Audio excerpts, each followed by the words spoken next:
150 years history, $180 billion business empire, 30 listed సంస్థలు సహా మొత్తం 400కి పైగా కంపెనీలు, దేశ విదేశాల్లో కార్యకలాపాలు.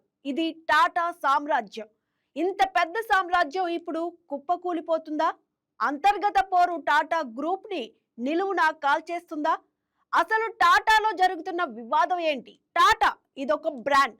ఇంకా చెప్పాలంటే మన భారతీయ వ్యాపార పారిశ్రామిక రంగాలకు ప్రతిబింబం.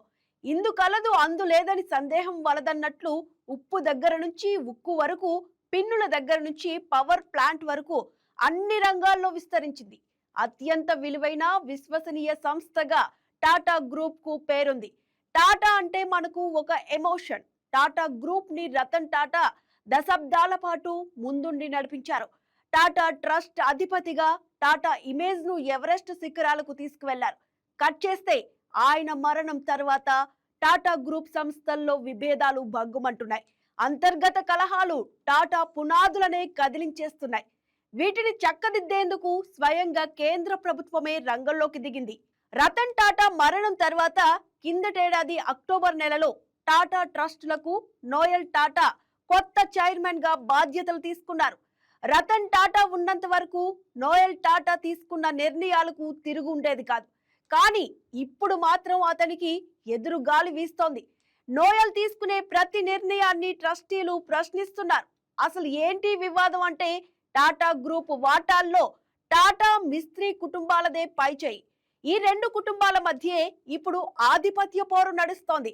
నిజం చెప్పాలంటే టాటా సన్స్ మాజీ చైర్మన్ సైరస్ మిస్త్రీపై వేటుతో విభేదాలు పుట్టుకొచ్చాయి. రతన్ టాటా మరణంతో అవి మరింత పెరిగాయి. నోయల్ టాటాతో టాటాల తర్వాత అత్యధిక వాటాలు ఉన్న షాపూర్జీ పల్లోంజీ కుటుంబానికి ప్రాతినిధ్యం వహిస్తున్న మెహ్లీ మిస్త్రీ అంతర్యుద్ధానికి తెరతీశారు. ఈ యుద్ధం కారణంగా 7 సభ్యులు ఉన్న టాటా ట్రస్టీలు నోయల్ టాటా, మెహ్లీ మిస్త్రీ వర్గాలుగా చీలిపోయారు. ఇంతకీ ఈ నోయల్ టాటా ఎవరు? మెహ్లీ మిస్త్రీ ఎవరు? నోయల్ టాటా స్వయంగా రతన్ టాటా సవతి సోదరుడు. మెహ్లీ మిస్త్రీ విషయానికొస్తే ఈయన సైరస్ మిస్త్రీ బంధువు. షాపూర్జీ పల్లోంజీ కుటుంబంతో దగ్గర సంబంధాలున్నాయి. టాటా బోర్డు నియామకాల్లో నోయల్ టాటా, మెహ్లీ మిస్త్రీ మధ్య వివాదం తారాస్థాయికి చేరింది. టాటా సన్స్ లో డైరెక్టర్ గా ఉన్న విజయ్ సింగ్ ను నామినీ డైరెక్టర్ గా నియమించుకోవాలని నోయల్ టాటా వర్గం భావించింది. కానీ మిస్త్రీ వర్గం దీన్ని అడ్డుకుంది. దీంతో విజయ్ సింగ్ స్వచ్ఛందంగా రాజీనామా చేశారు. మరోవైపు టాటా సన్స్ బోర్డులోకి మిస్త్రీని నామినేట్ చేయాలని ఆయన వర్గం ప్రయత్నించగా దీన్ని నోయల్ వర్గం వ్యతిరేకించింది. టాటా గ్రూప్ లో ఈ విభేదాలు సంస్థ ప్రతిష్టకు మచ్చగా మారాయి. ఈ వ్యవహారంపై కేంద్రం రంగంలోకి దిగింది.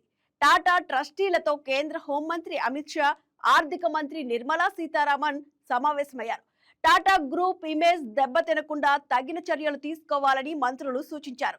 అవసరమైతే జోక్యం చేసుకుంటామని కూడా హెచ్చరించారు. ఎందుకు టాటా సన్స్ లో విభేదాలు ఆ కంపెనీకే కాదు, దేశ ఆర్థిక వ్యవస్థకు కూడా నష్టమే. స్టాక్ మార్కెట్లతో పాటు ఇతర రంగాలు కూడా ప్రభావితం అవుతాయి.